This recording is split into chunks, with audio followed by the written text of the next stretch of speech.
No doubt many of you have seen the viral video from Kerrie Essex. Now, I wasn't going to do a response to this, but as a disabled person and someone who speaks about disability quite frequently, and as a mother of children with autism, I felt that I wanted to share some information on this. So I'm going to take this opportune moment to educate Kerrie Essex on why the essence of what she was saying was so offensive, why her actions were so offensive, and the history behind the essence of what she was saying. On that note, there were far more eloquent ways she could have stated that she has a very conditional approach to love. Becoming pregnant is always a leap of faith because none of us know whether our child is going to be born healthy or disabled. There's no 100% way of knowing that for sure because many genetic conditions don't show up on the tests that they do during pregnancy if you opt for those. So when we weigh up whether to become parent, these are things we need to take into consideration.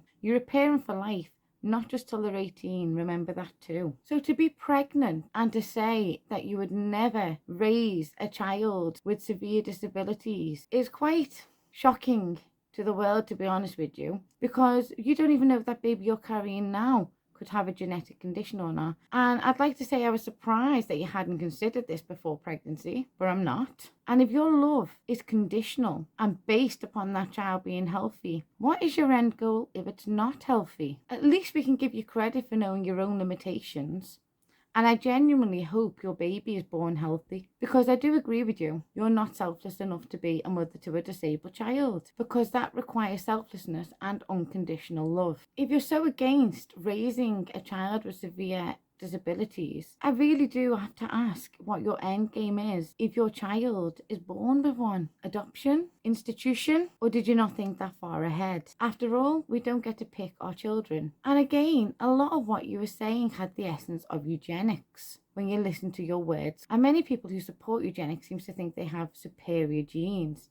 So maybe that is the instance here too. Because you've taken the same risk as every other mother out there just by getting pregnant in the first place. Yet you're now criticising them for raising those children that they brought into the world while sitting there and spouting views and opinions that truly resemble eugenics. And I genuinely hope your children never see that video when they are older, because to know that your mother's love is so conditional would be very traumatic in my opinion. So I'm not going to shame you or call you names because like I said, I feel a lot of this is down to learned behaviour. But I would like to point out that life is literally a roll of the dice. We never know what's going to happen. Anything could happen. Personally, I was healthy until I was 26. Well, generally healthy. I had EDS all my life. But I was generally healthy until I was 26.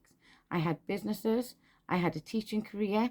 I had my own home with my children. Literally overnight, I was bedbound. My parents had to step in. I had to get rid of everything. They even had to sell their house so we could move into one big enough for all of us, because that is what parents do. A parent's job is never over. My mother had to help raise my children for the 3 years I was stuck in that bed, 24 hours, 7 days a week. She had to take over everything with them for that period, whilst also caring for me and ensuring that I was able to eat, cared for, and my hygiene needs were met, because that's a role of a mother, and that job is never done no matter how old your child is.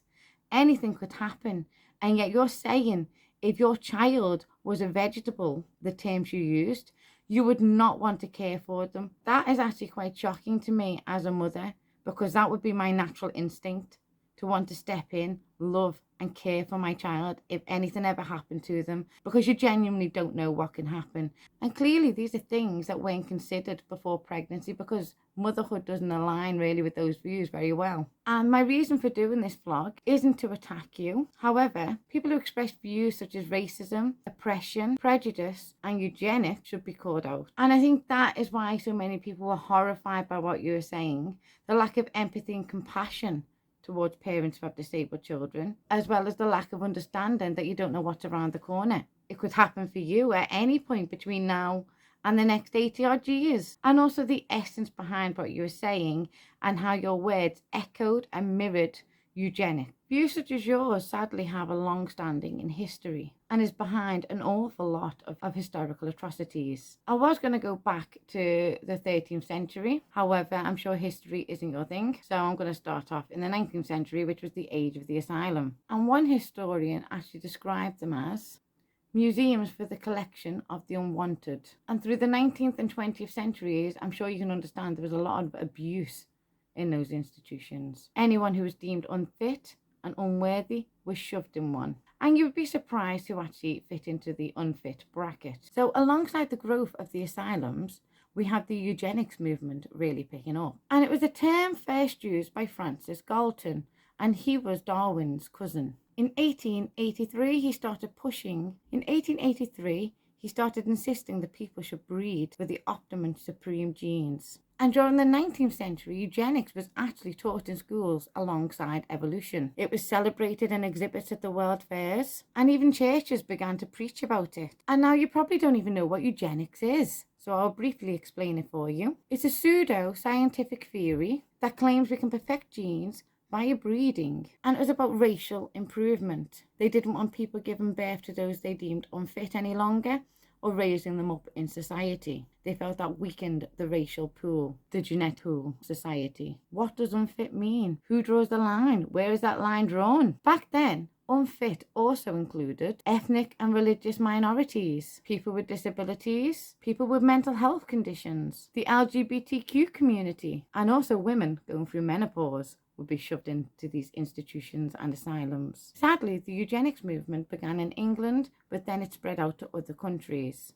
And it's sad to know that people today still have views that align with eugenics. And by the end of World War I, most industrial countries were spreading the notion of eugenics. Bill Gates' parents were actually huge figures in the eugenics movement, and their Planned Parenthood clinics allegedly received donations from the Eugenics Society. In 1904, German biologist Alfred Ploetz also had similar views to you, Kelly. He regularly mocked the infirm publicly and had a huge influence on the race-based eugenics movement, on race-based eugenics in Germany during this time. In 1905, the Society for Racial Hygiene was founded in Germany. The Eugenics Education Society in England, now known as the Galton Institute, was also founded around that time, and it was shortly followed by the American Breeders Association. Indiana was actually the first state to pass a compulsory sterilization law, and anyone deemed unfit was sterilized against their will, including promiscuous women. Crime was also considered hereditary, and more than 60,000 people were sterilized in America by the 1930s. And some state laws stayed in place until the 1980s. John Harvey Kellogg was another vocal fan. And if you look into the history of cornflakes, you may find that quite shocking. And he actually started the Eugenics Official Record Office in New York. And that was associated with and an extension of the Davenport Laboratory and the Carnegie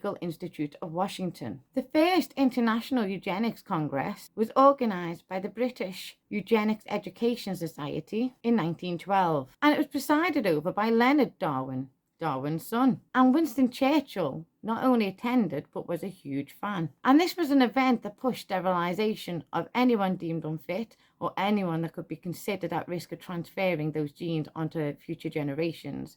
So any disabled people were not allowed to procreate. Fitter families, future firesides, and the Better Baby contests all spread like wildfire throughout the 1920s. And doctors would perform tests to confirm the family's genetic worth. And people from other countries, so anyone who wasn't a Caucasian, were considered inferior too. In 1926, the American Eugenics Society was formally established. And Hitler actually greatly admired the book, The Passing of a Great Race, which was written by American Madison Grant. And the society even had its own publications. And Margaret Sanger was a well-known founder of Planned Parenthood and a prominent member of the society. In 1994, Richard Herrnstein and Charles Murray produced the book The Bell Curve, which further promoted the eugenics ideology. James Watson, the former director of the Code Spring Lab and also of the National Centre for Human Genome Research, now the NHGRI, and a key figure in the Human Genome Project, has repeatedly referred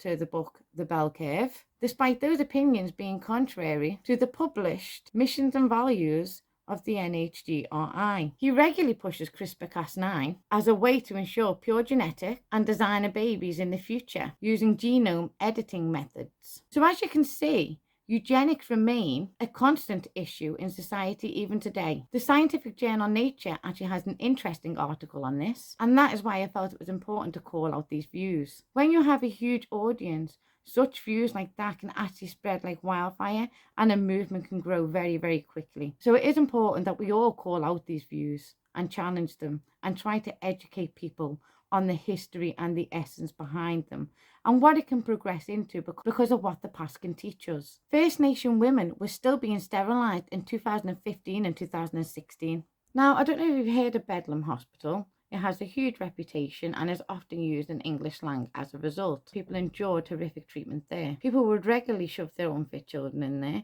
because they didn't want to raise a disabled child. And in 1750, the Monroe family actually took it over. And they actually charged the public money to come in and view the patients as if they were in a zoo. And people during that era actually flocked there because they had similar views to you. And they would mimic these patients and mock these patients openly in front of them, just like you were doing in your live stream. And I genuinely don't think you're educated enough on the history of this to understand why your views were so offensive and so concerning to the wider members of society. And because most parents have the opportunity to weigh these things up before they get pregnant and consider these things before they get pregnant, that will also shock a lot of mothers. And on top of that, you were mimicking and mocking the most vulnerable members of society. Come on.